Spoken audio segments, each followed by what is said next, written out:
Okay, so, I'm just gonna quickly show you how to fold your paper in case you need a reminder. So you're gonna pick whatever you want on the outside, and then you're gonna fold it into a triangle. And then after you have a triangle, you're gonna turn it into a square. So you're gonna fold the two flaps down. So I'm gonna show you one more time. So it goes from the triangle to like a miniature square. And then from the miniature square, we're gonna fold like one of our like flappy triangles up here. We're gonna fold that in half again. And we wanna make sure that when we fold it, that the crease is really tight and crisp and clean. That's what makes like a really nice flower, is when you have really good folded lines. And so when you're done, I just wanna show you again. So when you're done, you're going to have it folded back over. And then you have this new like tiny puppy ear shape, and then we're going to turn it into big floppy ears. So we're going to lift up one of our flaps and then open it up in the middle and then push it down. We're going to push it down to make like the big floppy ear, and then same with on the other side. We're going to open it up and then push it down again. So then we're left with the cute puppy ears. So then, just a reminder, like on the outside, like you have the other color that's sticking up and from the tips of the puppy ears, and so we want to fold them back to the outside, or to the like color that you want. And I'm sure that many of you remember how to do this. Make sure that you're helping your partner out if they need any help. Okay, and so then after this point, after we folded up the tips of our puppy ears, we're going to fold them in. And we're gonna just fold our triangles in on top of each other. So we had puppy ears, triangles that are folded in from the ends of them, and then we fold our triangles again.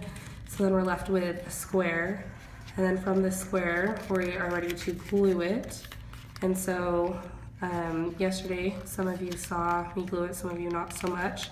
So I just wanna show everyone really quick. So when you glue it, I kind of pinch it in the middle part. Hot glue guns are hot. Don't burn your fingers off or I'll be forced to sue you. And so we're just gonna put just a little bit of hot glue in here, and then we're gonna hold it for like 25 seconds or something. Hot glue is hot. If it touches your skin, it's gonna hurt, so don't touch it. So we're gonna just hold it together. And while I'm holding this, I just want to remind you to make sure that you're looking at your Mother's Day paper. You can either do 4 petals or 5 petals. If you are doing 4 petals, it's with the patterned paper. If you're going to do 5 petals, you can pick any 5 that you want, but it has to be the plain paper. It can't be like the patterned paper. And then, so I'm just going to show you really quickly what to do when you're gluing your petals together. So I'm going to be doing a 5-petal flower. When it's time and you're applying like your glue, you want to make sure that you run your glue on your first petal like kind of close to the center crease. You don't want to stick it like down the middle. You want it fairly close down your center crease.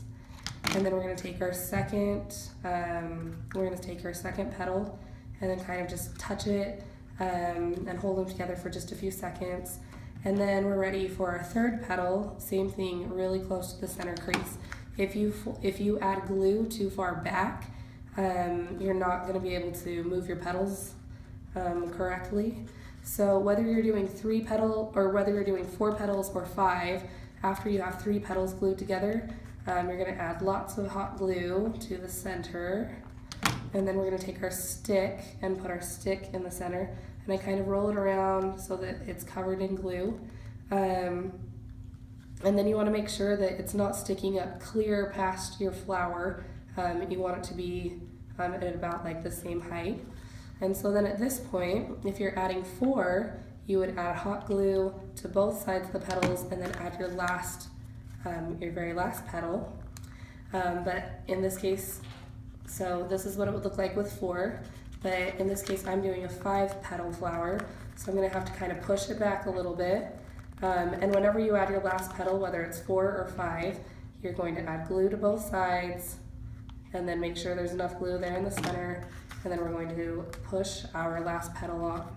So the thing is, it's hot glue, and so it's still like very flexible and very movable. And so if you see right now, it's kind of a disaster because it's too far apart. So while it's hot, with the hot glue, you want to push it together because this is like your opportunity to push it together. So you can get in, you can like, your paper, it's paper, so it'll like come back to the shape that you want, but you want to make sure that you're pulling it into the shape you want. So I just get in there and move your flowers or your petals around. Like I push it together, I'll squeeze it together, whatever you need to do to get it done. Okay, so then if you still have like a fairly large gap in there, don't overstress as long as it's staying on the wooden stick, which mine is not, so I have to apply some more hot glue there. And then we have to hold it and make sure it's gonna, that it's going to stick. And then it's awkward because it's not working and we're being recorded. And I'll have to be good today. Okay. And then as long as it's gonna stick to, as long as your petals stick to your stem, you're good to go. Then you're gonna pick a jelly with the color that you like. You're gonna add some hot glue to the middle. Even if it's not perfectly touching in the middle, it's okay because the jemmy's gonna cover that up. And then you have a 5-petal flower, okay? So you will be able to choose 4 or 5 petals. It's up to you. You can rewatch if you need to. This one had failed, but this one was good. And the jemmy's gone. Good luck. Bye, guys.